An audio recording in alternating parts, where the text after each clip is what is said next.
Beatriz School su gebouw, ku ete wating ku ta di governo de caso aqui sun conhece, ku na waro sacada desde 2014 de nang, on the long run ela vira monument. Ora vira monument te cai de outra lei, hope mais custoso para renovar, te cai outra condição. Atualmente, gebouw ku Reina Beatriz abai dentje ora aqui, tá de governo, da se não paga huurpeng, se não está contente não, eta den oranje staat, eta den playa, e se ture docente não cabeçante está contente não, direita se nós porque modernizar para não, se não quer, que tem uma solução caba. E outro gebouw na Cerro Blanco, verdadeiramente é um gebouw que está worden gehuurd, dus para Dorna Sol, nós temos também, desculpa, Dorna Sol não, para passo para o futuro, nós temos outro plano, depois de ano escolar, novo que está com saúde, no final de 2023, de junho, nós temos trajeto também para buscar certas soluções mais atrativo para o futuro também, no caso aqui. Pois, me talaga ser TikTok terughouden, pois,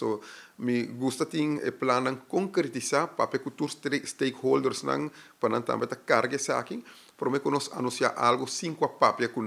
mais concreto, pero agora é momento agora nós cruza a brugge, não vai hire no próprio lugar. E ora lo tenho que desassi também de certo huurning. Mas coisas, por exemplo, se nós vai Santa Luísa School, que também está em reconstrução, renovação, nós também está huurgebouw para não agora aqui, pero tudo está ribe trajecto e nós compartilhamos para final de ano aqui,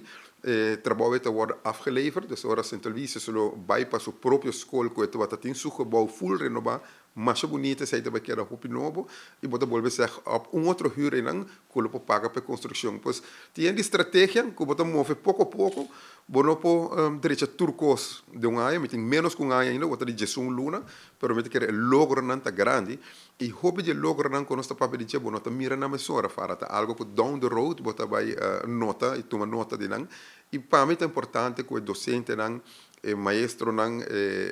cabeçante nang aluno nang maior nang também está contento de entender o processo que nós está encaminhando, que está difícil, reto financeiro da hopi grande, bota purba através de criatividade, purba de lograr mais coisas.